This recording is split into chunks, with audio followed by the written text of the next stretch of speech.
As shocking developments go, seeing a childhood friend turned sort of lover shoved up against a wall with a gun to his head was one I could have skipped. 0 out of 10. Would not recommend.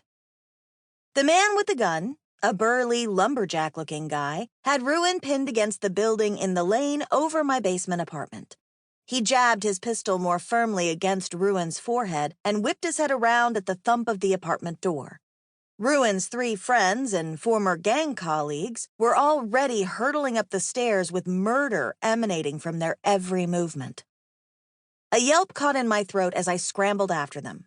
I had the urge to shout at them to be careful, which struck me as totally ridiculous at the same time. Both because these guys were never exactly careful, and because how the hell could anyone be careful when the life of one of our own was on the line? That might have been the first time I'd really thought of myself as part of their group, an honorary skullbreaker of sorts. But I was a little too frantic to contemplate the significance of my shift in mindset. "Don't get any," the lumberjack with the gun started to growl, but he didn't have the chance to finish his threat because Knox barreled right into him.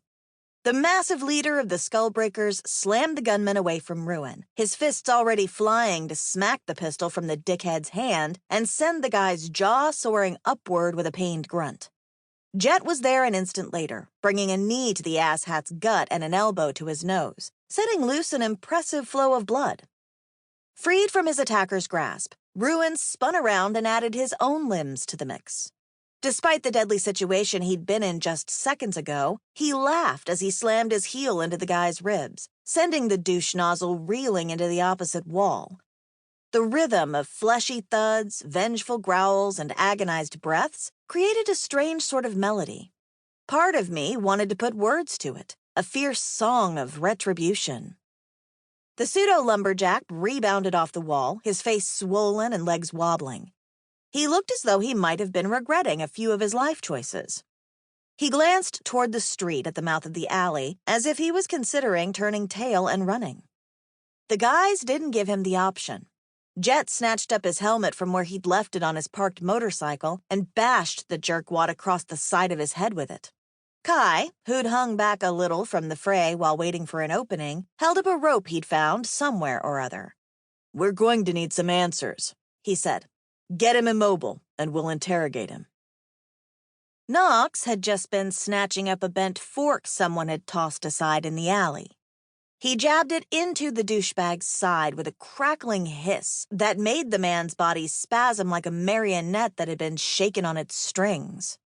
Between the sound, the motion, and the faint whiff of burnt meat, I knew the former gang boss had sent a jolt of his ghostly electrical energy into his opponent.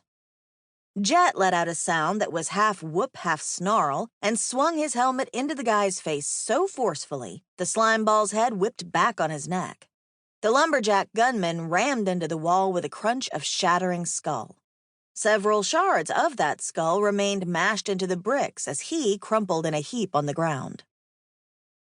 Jet looked at the mangled mess on the back of the guy's head and then at Kai, swiping his messy purple-dyed hair back from his face with a slightly apologetic grimace. "Oops, sorry. I didn't realize I was going to hit him quite that hard." "He was trying to kill Ruin," Knox growled, his broad shoulders flexing. "He deserves what he got." Ruin bobbed up and down on his feet with his fists raised, as if he was hoping another attacker would come lunging out of the shadows for a second round. His hazel eyes gleamed with excitement. "That was a workout, all right." Somehow, the guy always managed to look on the bright side of things. Kai dropped the rope with an exasperated sigh and nudged his rectangular glasses up his nose. "It would have been nice if we could have found out why he gave us that workout. I don't suppose he mentioned anything about what he wanted with you before he put that gun to your head?"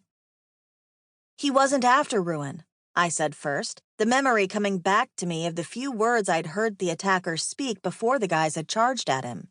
He thought he was threatening Ansel. To keep listening to this audiobook, I've left you a link in the description so you can do it, at no cost thanks to Audible's 30-day free trial.